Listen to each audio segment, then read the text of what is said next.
Assalamualaikum warahmatullahi wabarakatuh.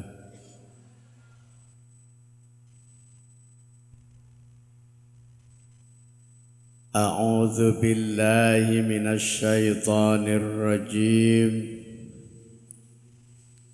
Bismillahirrahmanirrahim. Alhamdulillahi rabbil alamin wal aqibatu lil muttaqin wala udwana illa 'alal zalimin. Asyhadu an la ilaha illallah Al-Malikul Haqqul Mubin wa asyhadu anna Muhammadar Rasulullah Shadiqul Wa'dil Amin. Allahumma salli ala Muhammad wa ala alihi wa sahbihi ajma'in. أما بعد فقد قال الله تعالى في كتابه المبين وهو أصدق القائلين وبقوله يهتدي المهتدون أعوذ بالله من الشيطان الرجيم الحمد لله الذي وهب لي على الكبر إسماعيل وإسحاق إن ربي لسميع الدعاء رب اجعلني مقيم الصلاة ومن ذريتي ربنا وتقبل دعاء ربنا اغفر لي ولوالدي walil mu'minina yawma yaqumul hisab. Pimpinan Ranting Muhammadiyah Petukangan beserta segenap unsur organisasi otonom, sesepuh bini sepuh ingkang kawula tresnani, pimpinan Taman Pendidikan Al-Quran Aisyah Ta'aruf Petukangan beserta segenap unsur Dewan Ustadz atau Ustadzah, wali santri dan anak-anakku semuanya, bapak-bapak, ibu-ibu, hadirin hadirat, semuanya saja yang saya hormati, hadani Allahu wa iyyakum. Syukur alhamdulillah pada malam hari ini kita dipertemukan dalam satu kegiatan yang sangat mulia, menyaksikan wisuda anak-anak kita, anak-anak Taman Pendidikan Al-Quran Aisyah Ta'aruf Desa Petukangan, Kecamatan Wiradesa, Kabupaten Pekalongan. Saya beserta istri juga bisa bersilaturahim. Alhamdulillah perjalanan dari Tegal sampai Wiradesa dan di tempat ini lancar. Nanti setelah ini selesai melanjutkan perjalanan ke Kendal, karena besok pagi ada pengajian di cabang Muhammadiyah Truko di SD Islam Terpadu Muhammadiyah Kangkung. Hadirin Bapak, Ibu, dan saudara-saudara sekalian, saya mengajak mari Kita bersyukur kepada Allah Subhanahu wa taala karena kita masih diberi kesempatan meninggalkan tahun 2014 menuju ke tahun 2015. Namun demikian, Bapak, Ibu, dan saudara-saudara sekalian, perpindahan dari hari ke hari, dari minggu ke minggu, bulan ke bulan, tahun ke tahun, hendaknya bisa kita sikapi sebagai bentuk perwujudan rasa iman dan takwa kita kepada Allah Subhanahu wa taala. Sebab pada hakikatnya orang kalau bertambah usia berarti semakin dipersempit gerak hidupnya. Di dalam surat Yasin ayat 68, surat yang oleh sebagian umat Islam dianggap sebagai surat yang punya keistimewaan. Tapi di Muhammadiyah, Kyai Haji Ahmad Dahlan mengajarkan kepada kita tidak boleh ada dikotomi antara surat satu dengan surat yang lain.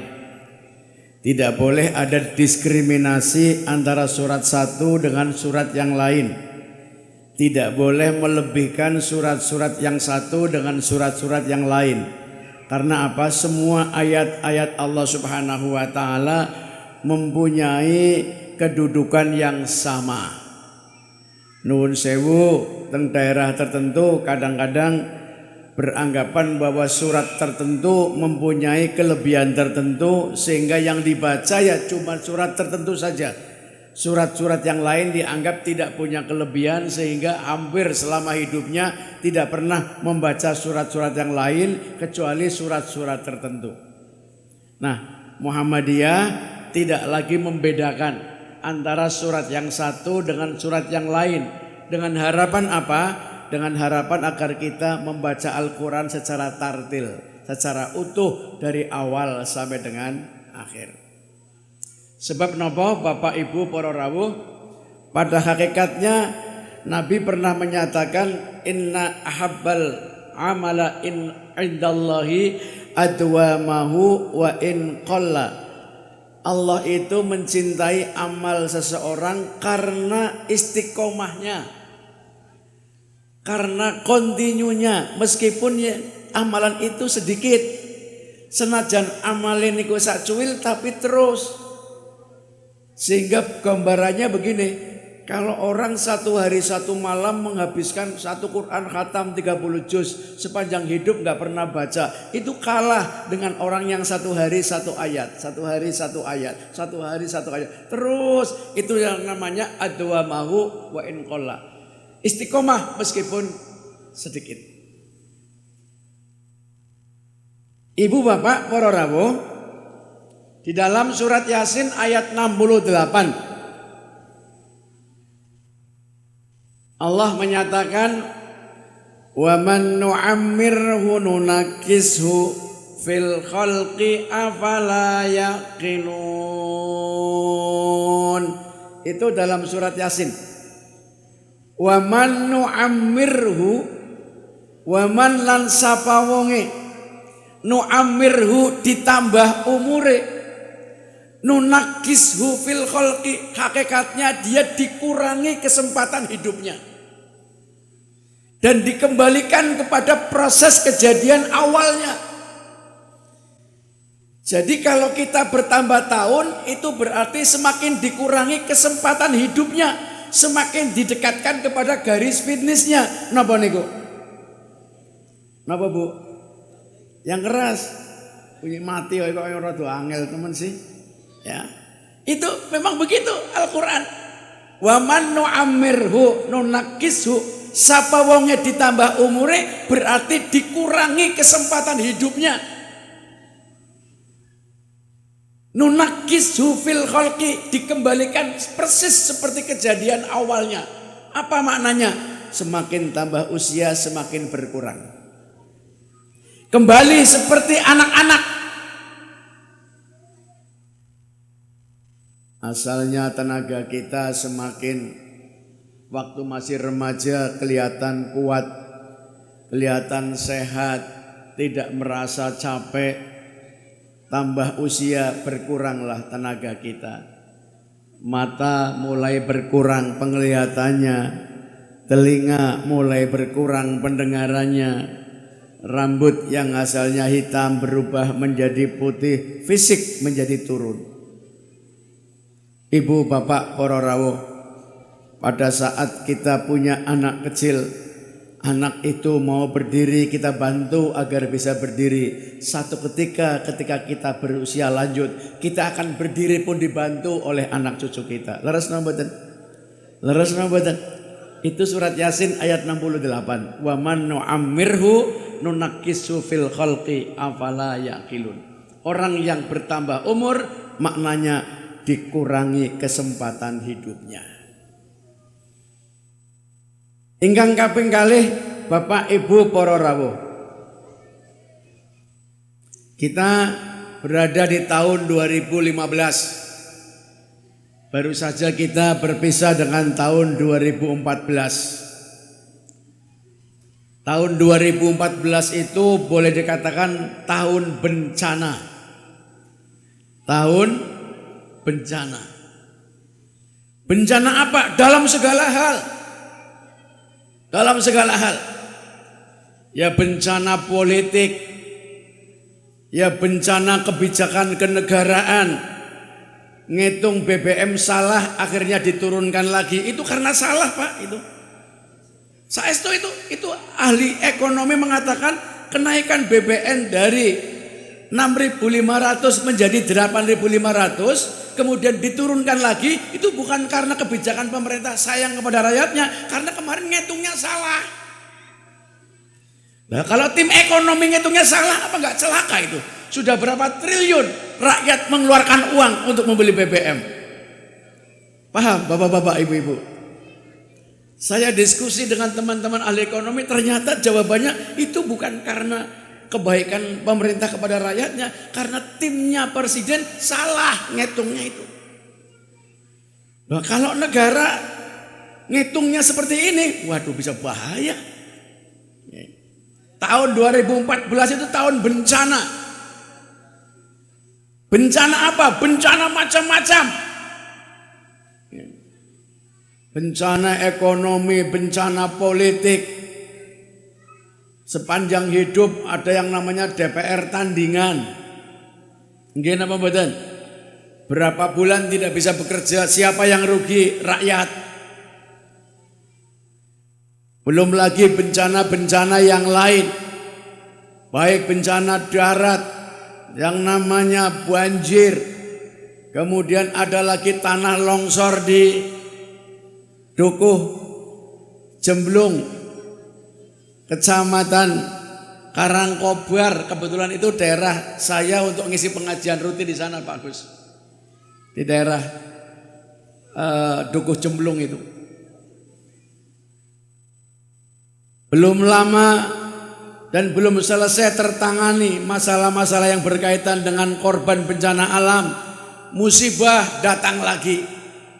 Pesawat Air Asia kecemplung segaran apa segoro.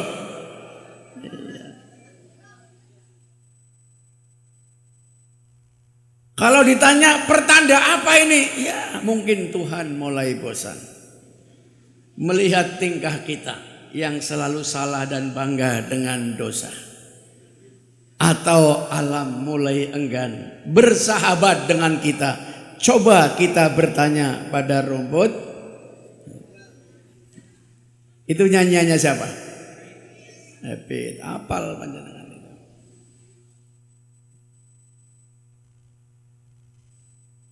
Sekarang dunia perhatiannya sedang ke Indonesia. Dari mulai longsor di Banjarnegara, perhatiannya ke sana. Belum selesai pesawat kecemplung laut, perhatiannya ke Indonesia lagi. Bahkan ini perhatiannya sangat berlebih-lebihan. Saya banyak ditanya, gimana Pak Ustadz ini?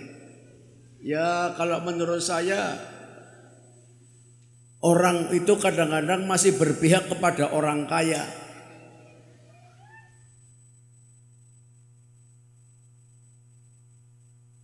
Orang-orang yang berada di strata terbawah itu biasanya belum dapat perhatian. Nggak ada salahnya sih pemerintah dan pihak lain menaruh simpati adanya musibah pesawat Air Asia dengan korban sekitar 180 orang. Tidak ada salahnya. Tapi sempat nggak mereka berpikir bahwa mereka adalah orang-orang kaya? Mereka orang-orang kaya, si numpak motor mabur itu wong sugih. Nggih napa mboten?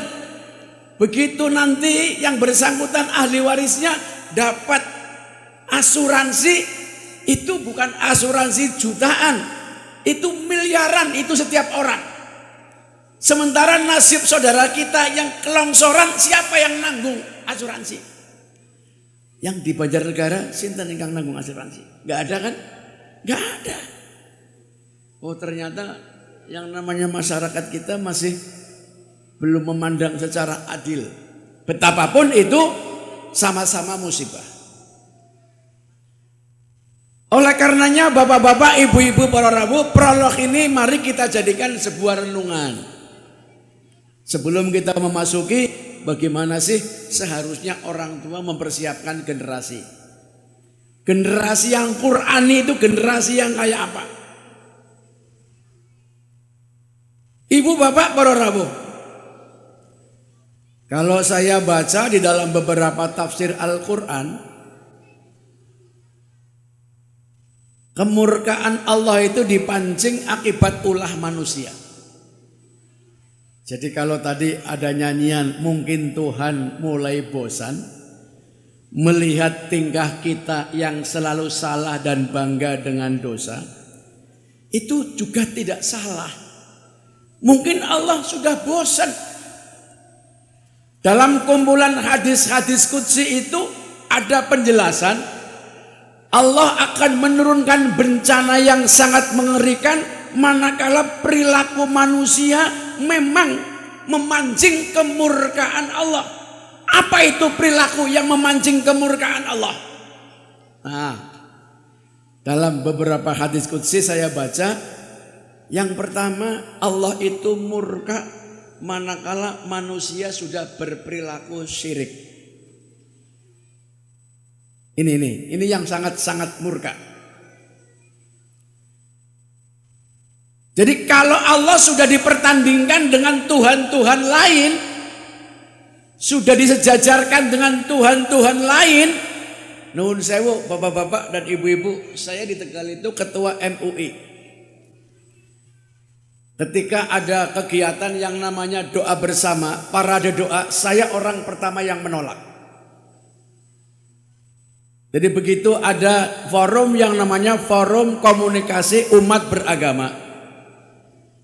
Kemudian ada bencana alam di Banjarnegara, lalu mereka yang beragama non-Islam usul kepada ketua Forum Komunikasi Antar Umat Beragama yang diketuai oleh ketua MUI, minta agar ke tokoh-tokoh agama kumpul lalu berdoa secara berurutan. Yang Islam berdoa menurut agama Islam, yang Hindu berdoa menurut agama Hindu, yang Nasrani menurut agama. Saya bilang nggak bisa. Ini sebuah keyakinan yang tidak bisa dicampur aduk. Masa Allah dicampur dengan yang widi, masa Allah dicampur dengan macam-macam. Ini namanya membuat kesejajaran Allah dengan Tuhan-Tuhan yang lain, Pak. Saya meskipun ketua MUI saya menolak itu. Monggo kalau Anda mau berdoa, tapi dalam keyakinan saya nggak bisa yang namanya Allah itu. Satu ketika saya menyebut Allahumma wahai Allah yang maha kasih, sayangilah orang-orang yang terkena musibah. Cukup sudah bencana yang kau timpakan ya Allah. Kami tidak sanggup menanggung bencana yang kau timpakan kepada anak cucu kami ya Allah. Kami sadar betapa besar dosa yang telah kami lakukan. Begitu selesai yang satu lagi, wahai Tuhan Yesus. Gila. yang lahir di kandang domba. Sayangi mereka. Ini rampung, satu lagi. Wahai yang widi. Ini kalau menurut Al-Quran mensejajarkan dengan Tuhan-Tuhan yang lain namanya syirik, Pak.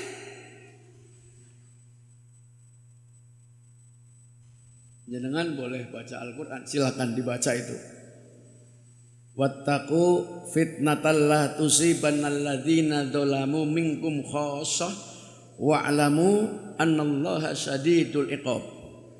Takutlah kamu semua akan musibah yang ditimpakan kepada suatu kaum secara khusus yang berbuat dolim. Tidak, kata Allah.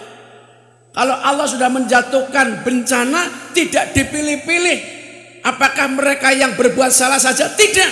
Tapi tidak berbuat salah pun akan ikut merasakan dampak dari kemurkaan Allah Subhanahu wa taala.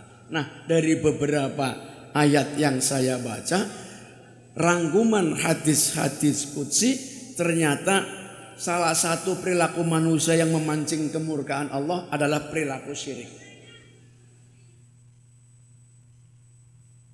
Oleh karenanya Bapak Ibu para rawuh, anak-anak kita yang dititipkan di Taman Pendidikan Al-Quran Aisyah, di samping diajari membaca Al-Quran secara fasih, diajari membaca Al-Quran dengan baik dan benar, nanti mereka juga akan dikenalkan bagaimana seharusnya kita menuhankan Allah, tidak menuhankan Tuhan-Tuhan yang lain.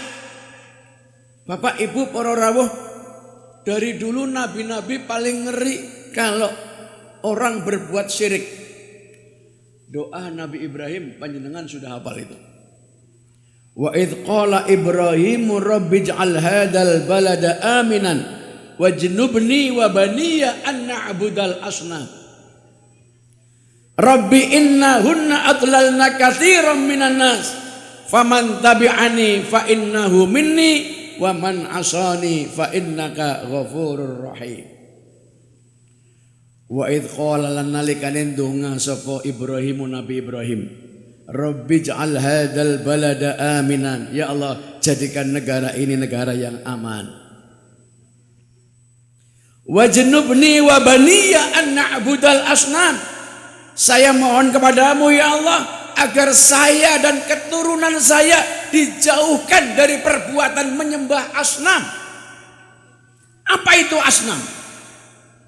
Dalam kamus-kamus yang sangat populer, kamus Arab, Indonesia, Inggris, disebutkan asnam ialah sesuatu kegiatan yang dapat melupakan kepada Allah, maka kegiatan itu namanya asnam. Jadi kalau saya punya dagangan saya laris, diundang oleh Allah Subhanahu wa taala, pura-pura enggak dengar. Bahkan kadang-kadang muadzinnya yang dipaido, dianggapnya ganggu usaha kita, itu sudah masuk kepada an-na'budal asnam. Kita punya Tuhan yang namanya dagangan. Saya sering membuat ilustrasi, membuat analog. Analog itu kias. Kalau di Petukangan ada masyarakat hajatan, kemudian bentuknya mantu walimahan. Tentu tetangga merasa terhormat kalau diundang untuk ikut walimahan. Leres napa mboten, Pak? Leres napa mboten? Ada orang si fulan hajatan, kemudian tetangga dekat diundang walimahan. Itu merupakan kehormatan. Apa perasaan bapak-bapak dan ibu-ibu ketika tetangga panjenengan hajatan walimahan, panjenengan gak diundang, yang diundang justru orang jauh-jauh yang datang. Pasti semalam suntuk panjenengan berpikir, nyongke salah ya apa? Kok tangga perak tunggal emper nyong kok ora diundang lah, kayak sing adu-adu kan diundang, gini apa betul? Jadi diundang tetangga saja merasa terhormat, tapi banyak orang yang mengaku beriman diundang Allah merasa tidak terhormat, Pak. Banyak. Allah mengundang orang setiap waktu sholat datang. Banyak yang pura-pura tidak dengar, Pak. Kadang-kadang malah ada kegiatan rapat. Begitu ada adzan duhur langsung diskores. Mari kita skores sebentar. Ada adzan. Begitu selesai adzan, berdoa. Allahumma rabb hadi da'wati tammah sholatul qa'imah ati Muhammad al-wasilah wal fadilah wa ba'athu maqamam mahmudan alladhi wa'ata. Apa katanya? Mari rapat dilanjutkan. Leresna badan. Yang benar gimana? Lah ya, adzan itu mengundang kita untuk sholat jamaah. Kenyataannya enggak seperti itu. Kenyataannya adzan selesai, kita berdoa, lalu rapat dilanjutkan lagi. Itu di mana-mana ada. Jangan-jangan di petukangan juga ada. Wonten boten teng mriki? Boten enten, insyaallah boten enten. Lah ini kadang-kadang orang tidak tahu bahwa itu undangan kehormatan dari Allah Subhanahu wa taala. Diundang berarti Allah sayang. Kalau seorang suami mengundang istri berarti sayang kepada ibu. Ngaten nggih Bu nggih? Kalau ibu satu hari enggak disapa sama suami, kira-kira perasaan ibu bagaimana? Nyong salahi apa? Kabojone nyong sadina ki ora aro-aro. Nggih napa mboten? Kalau Allah menyayangi kita, mestinya kita harus tanggap, harus peka. Ini yang terjadi di tengah-tengah masyarakat muslim kadang-kadang tidak seperti itu. Banyak orang menyepelekan undangan Allah Subhanahu wa taala. Seperti yang saya contohkan tadi, ada adzan didengarkan. Begitu selesai adzan bukan mendatangi suara adzan untuk jamaah, tapi kegiatan dilanjutkan. Ini enggak sesuai dengan pedoman hidup Islami yang diterbitkan oleh pimpinan pusat Muhammadiyah. Enggak sesuai itu.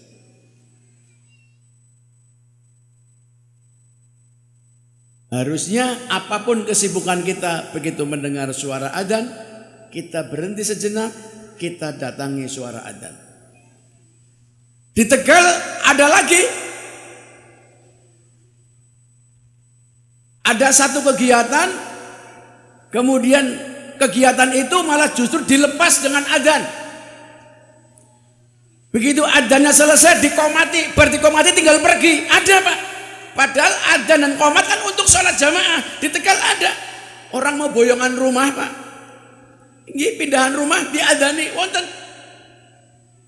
Ada orang mau berangkat haji diadzani, dikomati. Tapi bar adzan qomat tinggal lunga. Padahal qomat itu merupakan perintah kita untuk berjamaah.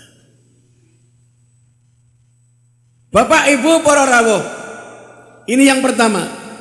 Jadi kata Nabi Ibrahim di dalam Al-Quran, wa idh qala Ibrahim rabbi ja'al hadal balada aminan wajnubni wa baniya an na'budal asnam. Minta kepada Allah agar tidak menyembah asnam. Di era modern Pak, di zaman sekarang asnam itu tidak hanya identik dengan berhala berbentuk benda, tapi juga asnam itu banyak bentuknya. Asnam dalam bentuk jabatan wonten.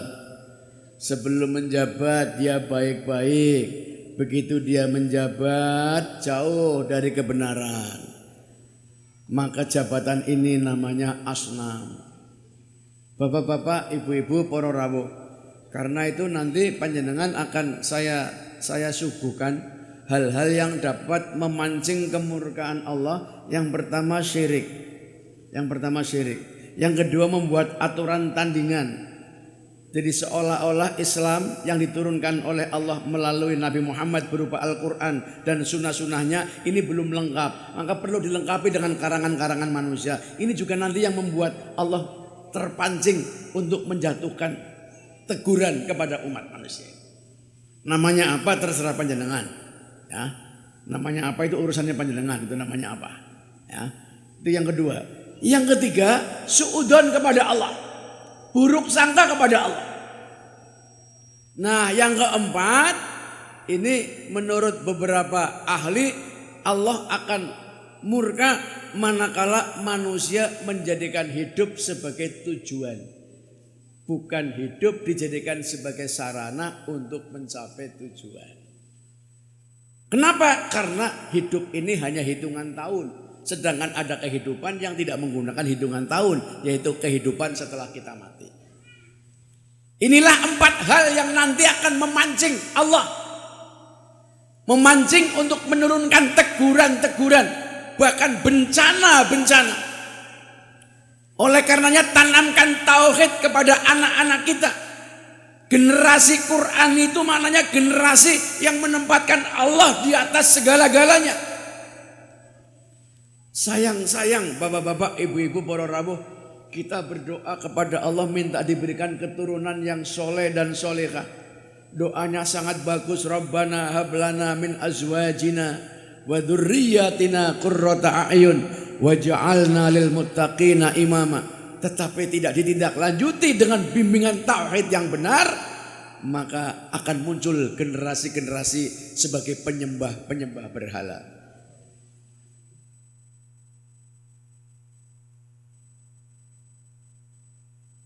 Jadi yang pertama, jauhkan syirik.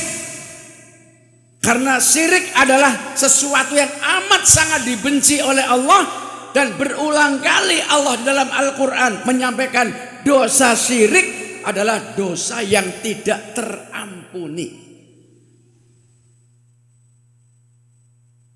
Mempercayai bulan-bulan tertentu merupakan bulan bencana, lalu mengadakan upacara-upacara tertentu, mengadakan satu kegiatan.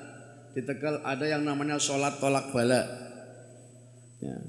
Rebo terakhir bulan Safar dianggapnya rebo penuh dengan bencana. Kalau itu betul, mestinya Nabi mengingatkan, umatku ingat ya, setiap akhir Safar kamu harus melakukan begini-begini, karena akhir Safar itu ada hari yang sangat berbahaya bagi manusia. Itu kalau ada pasti Nabi mengingatkan kepada kita. Ternyata tidak. Banyak daerah-daerah tertentu yang menganggap ada hari-hari yang berbahaya bagi manusia. Tolong bersihkan akidah kita agar Allah tidak menimpakan bencana. Sebab ketika Allah menimpakan bencana, tidak hanya dipilih orang-orang yang berbuat dolim saja. Wattaqu fitnatan la tusibanal ladzina dzalamu minkum khassah. Takutlah kamu terhadap kemurkaan Allah yang dijatuhkan kepada orang-orang, tidak hanya khusus untuk orang yang dolim, tetapi kepada siapapun yang ada di sekitarnya. Ya contohnya gampang ya. Bapak-bapak, ibu-ibu kalau tidur banyak nyamuk, ketika panjenengan ingin tidurnya tenang, kira-kira panjenengan ada pengumuman enggak? Nyamuk yang tidak menggigit saya silahkan keluar. Ada enggak? Ada enggak? Saya mau menyebarkan obat yang nantinya kamu akan mati kalau tidak pergi. Ada enggak? Enggak ada. Orang urusan, pokoknya di dalam kamar itu ada bangsa nyamuk ya disemprot, nyokot ranyokot ya disemprot. Itu gambaran wattaqu fitnatal ladzina tusibannal ladzina dzalamu minkum khassah. Bahwa Allah menjatuhkan bencana itu tidak hanya khusus orang-orang yang berbuat salah, orang yang berbuat benar saja terbawa. Ya Allah, bapak-bapak, ibu-ibu, saya ini pernah ceramah di daerah yang agak tinggi, di daerah Batur sana. Batur itu daerah Dieng. Rupanya di daerah sana banyak warga yang sering baca koran atau mungkin lihat televisi. Saya ditanya, Pak Ustadz, Tegalnya mana? Kabupaten apa kota? Kota. Oh, yang wali kotanya korupsi ya. Coba Pak. Kenal nggak saya? Padahal yang korupsi ada orangnya, tapi saya terbawa-bawa. Memang betul, memang wali kotanya sedang dalam proses KPK. Nyong ora-ura Bang Ijone. Ini kaitannya dengan ayat wattaqu fitnatal la tusibanal ladzina dzalamu minkum khassah. Ibarat orang tua kuna itu, mohon maaf, dulu belum ada spring bed. Kalau orang Tegal dulu namanya lempong, kasur itu lempong namanya, nggak tahu kalau di sini namanya apa. Kemudian di bawah kasur itu tidak ada papan, adanya bambu yang dibelah-belah. Namanya apa? Ini Tegal pelupuh, berikan apa? Sami nggih pelupuh. Biasanya di sela-sela pelupuh itu ada hewan yang suka gigit kita. Namanya apa? Tinggi. Ya, pada paling selempit. Semalam suntuk panjenengan orang bisa turu. Sebab digeroyok karo tinggi. Pagi-pagi ibu-ibu usul Pak. Menginyong kayong beli bisa turu, kowe tulung. Kasure karo pelupuh itu kena. Cukup pendung dipendung kowe pelupuh engko akeh tinggine. Ternyata betul bapak yang angkat kasur, kemudian pelupuhnya juga dikeluarkan, ambil bambu dipendung der, lalu pada jatuh tinggi sing lemu karo sing kering. Kira-kira yang dipetes yang gemuk saja apa yang kurus? Kising nyokot nyong petes, kising kuru berarti bengi orang nyokot. Kira-kira gemuk dan kurus sama-sama dipetes nggak? Kenapa? Mestinya yang gigit saja sing nyongkot mawon. Lah kok nyatane sing ora nyongkot melu-melu dipites. Ini ayat tadi perumpamanya seperti itu. Dipites. Sing lemu ya dipites, sing gering ya dipites. Bar dipites diambuh. Panjenengan kan kadang-kadang menungsan iku sering orang ngandelan, wis ngerti tinggi niku ya mambune ora enak bar dipites.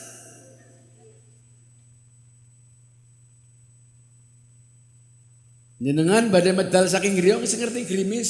Oh ya grimis. Si ora yakin. Wis ngerti bane kempes dipetet. Oh ya kempes.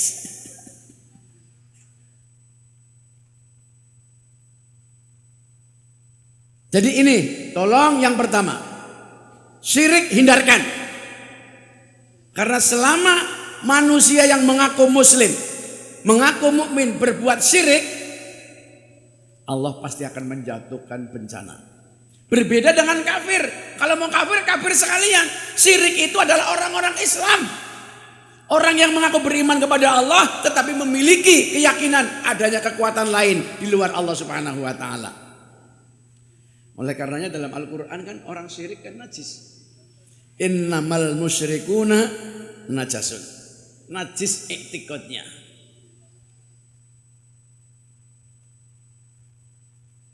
Ini yang pertama. Yang kedua Allah Subhanahu wa taala akan menurunkan bencana manakala manusia menganggap bahwa ajaran Islam itu enggak lengkap. Orang enggan mengamalkan ajaran agama, enggan mengamalkan ajaran Nabi, lebih suka mengamalkan ajaran buatan-buatan sendiri. Jadi yang pokok-pokok yang jelas-jelas ada aturannya, ada tuntunannya tidak diamalkan, justru yang diamalkan adalah kegiatan-kegiatan yang dikarang-karang, kira-kira pantas. Celakanya bapak-bapak, ibu-ibu, apabila sebuah kegiatan dia sudah disepakati oleh lingkungan, betapapun kegiatan itu salah, pasti dianggapnya benar. Dalam kaidah usul fikih disebutkan al-adatu al-hukumat. Adat itu kalau sudah disepakati lingkungan berubah menjadi hukum. Orang yang tidak mengikuti adat dianggapnya melanggar hukum. Betul, itu di mana-mana terjadi. Al-adatu al-hukumat. Adat itu hukum. Kemudian yang ketiga. Yang ketiga, jangan jadikan hidup sebagai tujuan. Menungsa nek wis menjadikan hidup sebagai tujuan, nanti apapun yang terjadi dia akan melakukan untuk memenuhi keinginannya. Surat Ibrahim ayat 3. Alladzina yastahibbunal hayatad dunya 'alal akhirati wa yasudduna an sabilillah wa yabghunaha 'iwaja ulaika fi dhalalim ba'id. Surat Ibrahim ayat 3 itu. Orang-orang yang mencintai dunianya mengalahkan akhiratnya. Nah, niki. Pada hakikatnya orang-orang ini lebih cenderung menuju ke jalan yang bengkok. Maka orang-orang ini sangat jauh tersesat dari jalan Allah Subhanahu wa taala. Mila monggo ibu-ibu, bapak-bapak, para rawuh, putra-putri kita ini jadikan sarana untuk mencapai ridho Allah Subhanahu wa taala. Jangan jadikan hidup sebagai tujuan. Nabi Muhammad Shallallahu alaihi wasallam pernah memberikan penjelasan bahayanya orang kalau menjadikan hidup sebagai tujuan, ketika tujuan sudah tercapai atau tidak tercapai, orang ini kadang-kadang lupa kepada Allah Subhanahu wa taala. Ada hadis yang menyebutkan irhamu salasatan minan nas. Ada 3 golongan manusia yang perlu dikasihani karena mereka menjadikan hidup sebagai tujuan. Kemudian satu ketika tujuannya enggak tercapai, dia terkena penyakit yang namanya post power syndrome. Post power syndrome itu penyakit kejiwaan. Penyakit kejiwaan. Siapa mereka? Yang pertama azizan dalla. Satu ketika kamu akan melihat orang yang asalnya mulia tiba-tiba hina. Orang yang asalnya kelihatannya mulia tiba-tiba hina. Coba bapak-bapak, ibu-ibu, panjenengan lihat di televisi, 100% yang namanya tahanan KPK, tiang ingkang ditahan dan KPA, 100% itu dulunya orang-orang mulia semua. Gini apa badan Pak? Yang gak mulia gimana? Paling rendah bupati, wali kota, DPRD, gubernur, menteri, apalagi jenderal. Ketika dia menyandang predikat-predikat kemuliaan, predikat-predikat status sosial yang begitu bagus, wah kelihatannya mulia betul. Apa-apa serba ada, sarana lengkap. Subhanallah. Tetapi ketika dia berada di puncak kekuasaan, dia lupa. Aduh, soko pengajian. Kenapa? Kalau datang ke pengajian khawatir disindir ustadz. Disindir nanti suruh infak, misalnya seperti itu. Akibatnya semakin jauh, semakin jauh, semakin jauh. Subhanallah, bapak-bapak, ibu-ibu, para rawuh, panjenengan bisa baca itu. Indonesia ini negara masuk kategori ranking kedua di tingkat dunia dalam hal apa? Dalam hal korupsi. Jadi dalam hal korupsi Indonesia malah menduduki ranking kedua, memalukan betul. Ini azizan dalla. Sekarang banyak orang yang asalnya mulia tiba-tiba jatuh hina. Oleh karenanya kalau bapak-bapak tadi malam sempat melihat televisi Republik Indonesia, peringatan Maulid Nabi Muhammad Shallallahu alaihi wasallam di Istana Negara, di mana pembicaranya adalah Sekretaris Umum PP Muhammadiyah Dr. Abdul Mukti MED. Wah, bagus betul itu. Itu materinya sangat bagus, saya salut. Saya salut. Semua pejabat yang hadir dari presiden, wapres, para menteri, duta besar negara-negara sahabat, semua kagum tentang bagaimana Nabi Muhammad Shallallahu alaihi wasallam menjalankan konsep kehidupan. Meskipun titik tolaknya adalah pada akhlak. Membangun negara diperlukan akhlak yang mulia. Membangun rumah tangga dibutuhkan akhlak yang mulia. Membangun desa, membangun kelurahan, membangun masyarakat, membangun organisasi dibutuhkan akhlak. Tadi malam diuraikan sangat bagus sekali. Ada tokoh muda Muhammadiyah mampu menyampaikan gagasan-gagasan kemajuan bangsa jika dikaitkan dengan bagaimana Nabi Muhammad Sallallahu Alaihi Wasallam mempelopori sebuah kehidupan baru yang selama ini tenggelam karena masalah-masalah yang berkaitan dengan adat dan istiadat jahiliyah dirubah menjadi masyarakat marhamah. Itu luar biasa. Betapapun di sisi lain juga teman-teman kita di sana sering ada hal-hal yang saya kurang pas.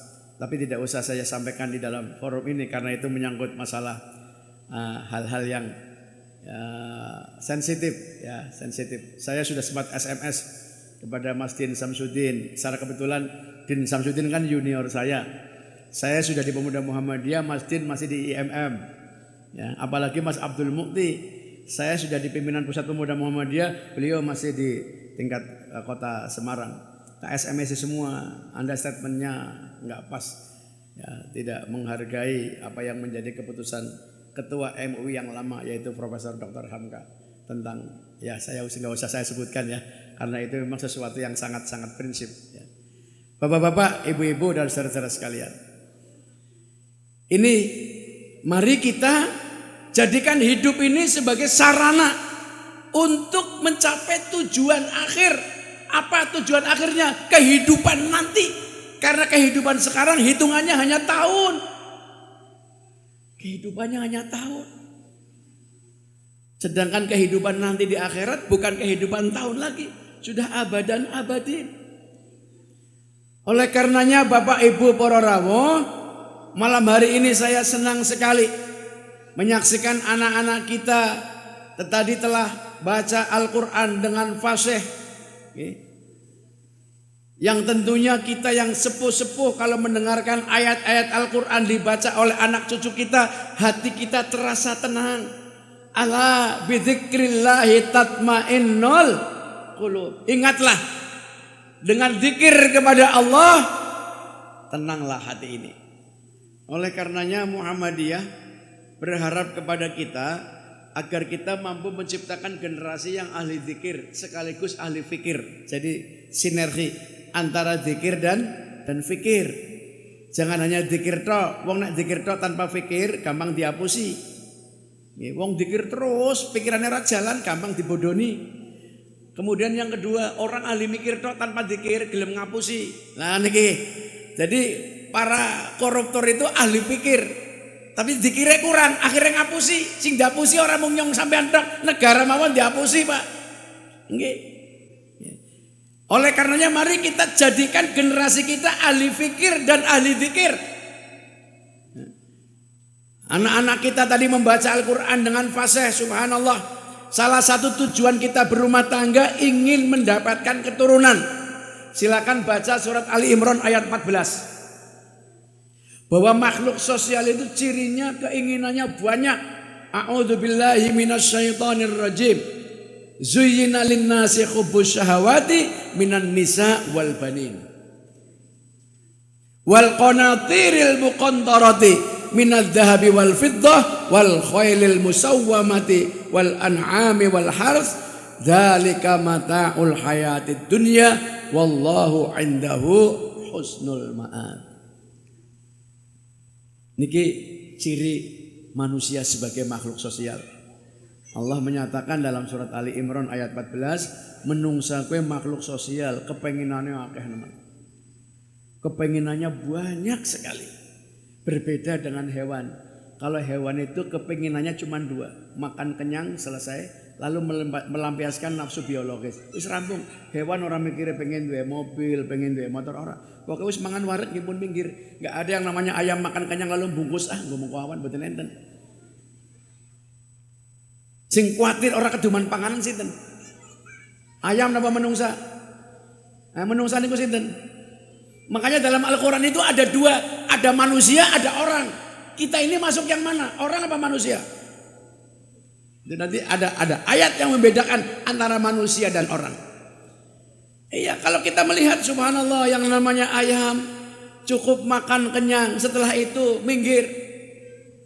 Nggak ada yang namanya ayam khawatir nanti siang saya makan apa, nggak ada. Sing khawatir malah menungsa. Sehingga kadang-kadang wis warek isi bungkus. Nggih. Nggih napa badan? Ya Allah. Ada lagi coba dalam surat An-Naml. Dalam surat An-Naml itu. Allah mengingatkan kepada manusia, hai manusia, tahukah kamu semut yang kamu injak adalah hewan-hewan yang bisa kamu jadikan contoh, jadikan pelajaran. Bahwa yang namanya semut itu ketika mencium bau makanan enak, dia ajak teman-temannya untuk makan bersama. Semut iku nek mambu panganan enak, niku ngajak kanca-kancane jak mangan bareng nek panjenengan pripun? Pripun? Ayo, isi hebat semut apa isi hebat menungsa? Itu dalam surat An-Naml seperti itu. Begitu mencium bau makanan enak, dia ajak teman-temannya. Subhanallah, diajak makan bareng-bareng. Kita kadang-kadang ingin makan enak sembunyi-sembunyi ben kancane orang ngerti, wedi nek dijaluki. Nggih napa mboten? Kemudian ketika semut ini sudah kenyang, dia pergi ketemu dengan teman-temannya. Subhanallah, akrabnya luar biasa. Saling bersalaman, saling berangkulan. Leres napa mboten? Masa sih menungsa kalah karo semut? Manusia sebagai makhluk sosial keinginannya banyak sekali. Yang pertama ingin berumah tangga. Ingkang kaping kalih wal banin, setelah berumah tangga ingin punya keturunan. Enggak ada orang berumah tangga tidak ingin punya keturunan kecuali orang tidak sehat. Kabeh menungsa ingkang berumah tangga tentu ingin punya keturunan. Ali Imran ayat 14, wal banin, pengen gadai keturunan. Untuk apa keturunan? Tentu bapak-bapak dan ibu-ibu, keturunan ini tidak hanya sekedar menyambung sejarah. Kenapa? Karena dari keturunan inilah agama mengatur bagaimana komunikasi batin antara orang tua dengan anak, baik ketika masih hidup maupun setelah meninggal dunia. Mila saking menika agama mengatur sedemikian rupa. Setelah kita diberi keturunan, Nabi memberikan penjelasan. Apabila anakmu lahir, beri nama dengan nama yang baik. Hakul walidi li waladi salah satun. Ada 3 hak anak yang harus dipenuhi oleh orang tua. Yang pertama, yuhsinasmuhu idza wulida. Beri nama yang baik ketika anak itu lahir. Nah, kenapa kok kita disuruh memberi nama dengan nama yang baik? Sebab Nabi memberikan penjelasan al-ismu nisfud doa. Nama itu merupakan doa.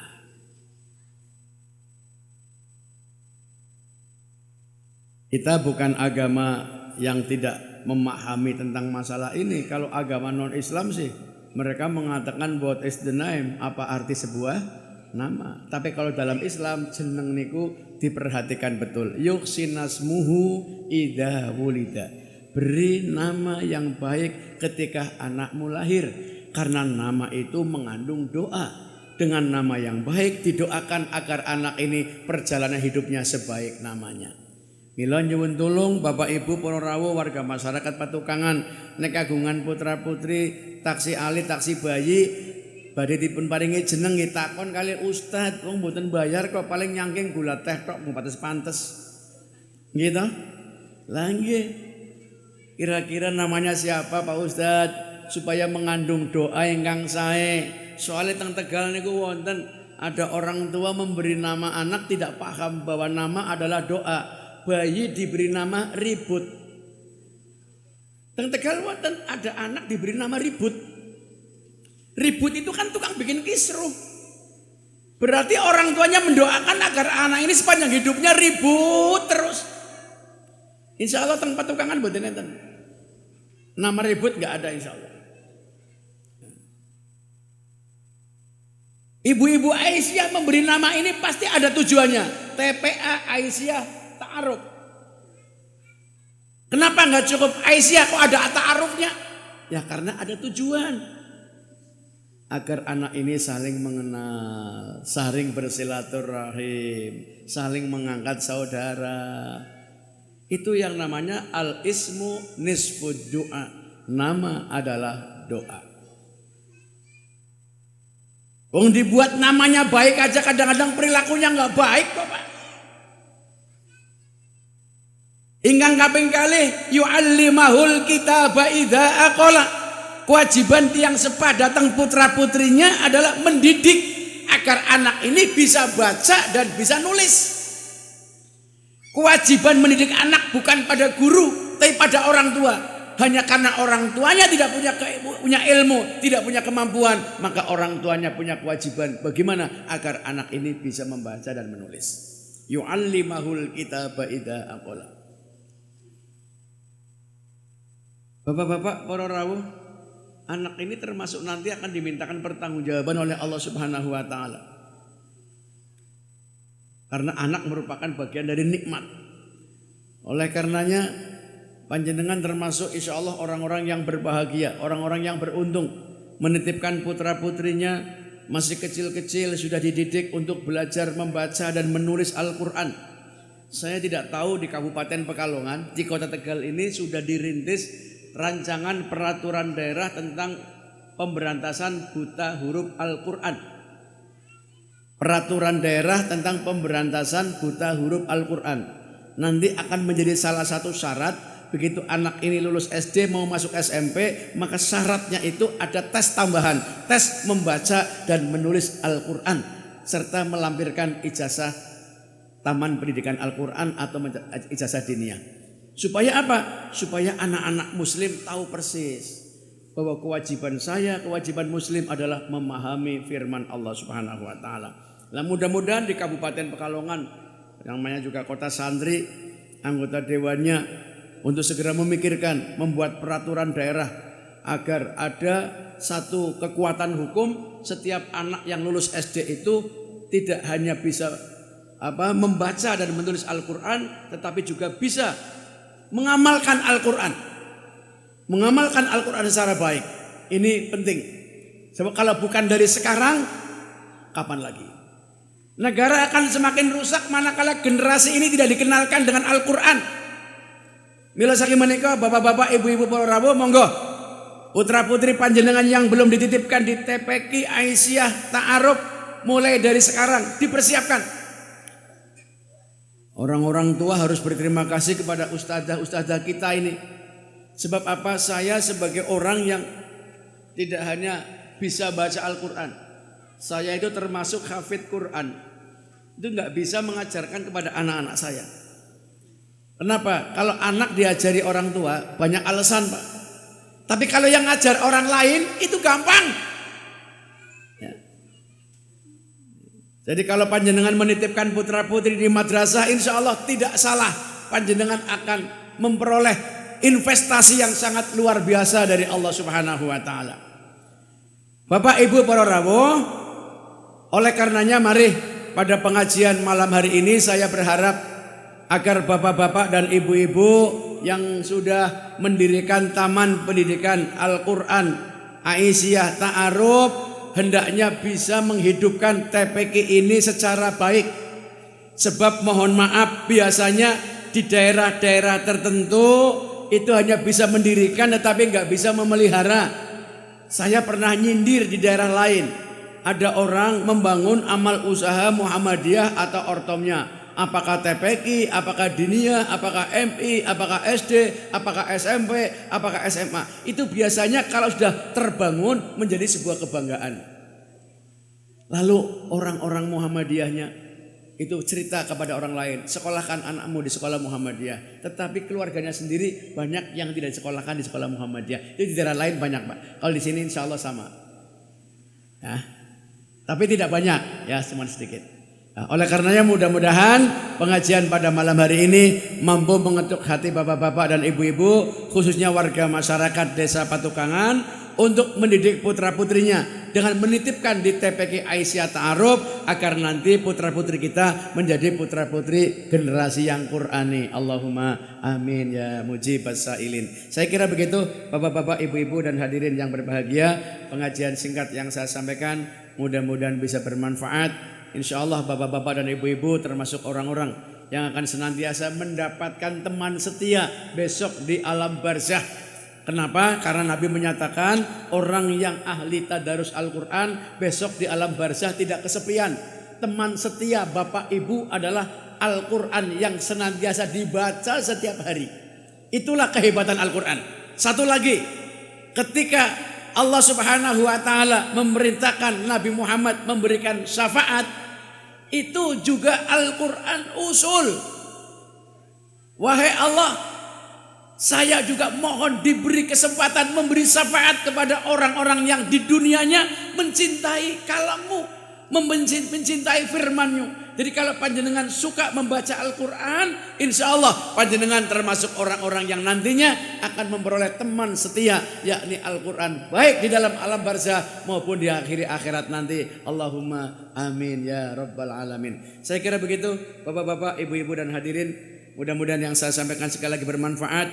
Dan mudah-mudahan ustadz-ustadzah kita yang dengan telaten mendidik putra-putri panjenengan, memperkenalkan huruf-huruf Al-Quran, kemudian mengajarkan anak-anak kita membaca dengan fasih, diberikan barokah oleh Allah Subhanahu wa taala. Barokah umurnya, barokah rumah tangganya, juga barokah rezekinya, dan insya Allah kita semua juga mendapatkan keridhaan dari Allah Subhanahu wa taala karena mendukung keberadaan Taman Pendidikan Al-Quran. Allahumma amin. Al-Fatihah.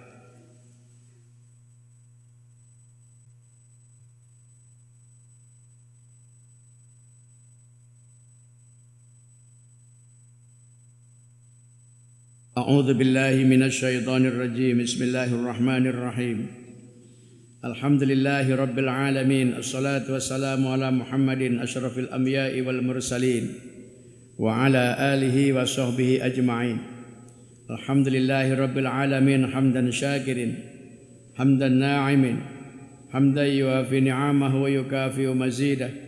Ya Rabbana lakal hamdu kama yanbaghi li jalalika al-karimi wa adimi sultanik.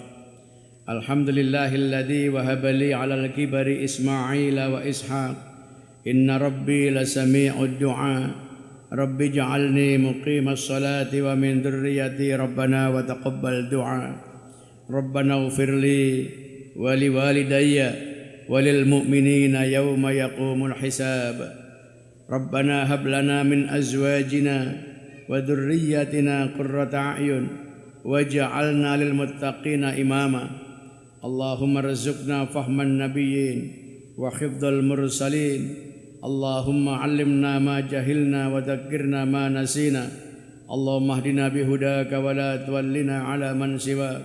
Allahumma rabbana anzil 'alaina ma'idatan minas sama takunu lana 'aidan li awwalina wa akhirina wa ayatan minka warzuqna wa anta khairur raziqin.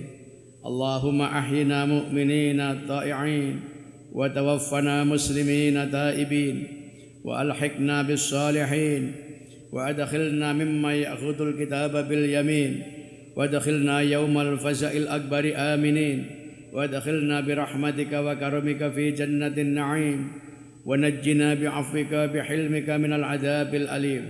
Wallahu alladzi la ilaha illa huwar rahmanur rahim. Al-malikul quddus, as-salamul mu'minul muhaiminul azizul jabbar, al-mutakabbirul khaliqul bari'ul musawwirul ghaffar, al-qahharul wahhabur razzaqul fattahul alim, al-qabidul basitul khafidul rafi'ul mu'izz, al-mudhillus sami'ul basirul hakamul adl, al-latiful khabirul halimul azimul ghafur, الشكور العلي الكبير الحفيد المقيت الحسيب الجليل الكريم الرقيب المجيب الواسع الحكيم الودود المجيد الباعث الشهيد الحق الوكيل القوي المتين الولي الحميد المحصي المبدئ المعيد المحيي المميت الحي القيوم واجد الماجد الواحد الأحد الصمد القادر المقتدر المقدم المؤخر الأول الأخير الظاهر الباطن الوالي المتعالي البر التواب المنتقم العفو الرؤوف الملك ملك ذو الجلال والإكرام المقسط الجامع الغني المغني المانع الضار النافع النور الهادي البديع الباقي الوارث الرشيد الصبور جل جلاله سبحان من له الأسماء الحسنى وصفات العلا سبحانه وتعالى عما يقول الظالمون علوا كبيرا. بسم الله الذي لا يضر مع اسمه شيء في الأرض ولا في السماء وهو السميع العليم. بسم الله الذي لا يضر مع اسمه شيء في الأرض ولا في السماء وهو السميع العليم. بسم الله الذي لا يضر مع اسمه شيء في الأرض ولا في السماء وهو السميع العليم. ربنا اغفر لنا ولإخواننا الذين سبقونا بالإيمان ولا تجعل في قلوبنا غلا للذين آمنوا ربنا إنك رؤوف رحيم. اللهم إنا نسألك رضاك والجنة ونعوذ بك من سخطك والنار. ربنا آتنا في الدنيا حسنة وفي الآخرة حسنة وقنا عذاب النار وادخلنا الجنة مع الأبرار يا عزيز يا غفار يا رب العالمين. وصلى الله على محمد وعلى آله وصحبه وبارك وسلم.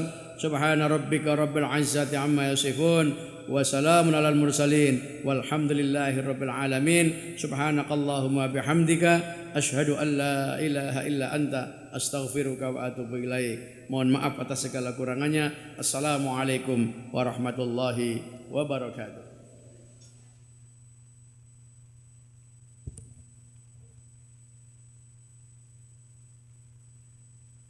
Bapak dan Ibu, tibalah kita pada acara penutup dan mari kita tutup bersama dengan membaca doa kafaratul majelis. Bapak, Ibu dan anak-anak yang berbahagia, saya selaku pembawa acara mengucapkan terima kasih dan mohon maaf apabila ada tutur kata ataupun perilaku yang kurang berkenan. Akhir kata, billahi taufiq wal hidayah. Wassalamualaikum warahmatullahi wabarakatuh.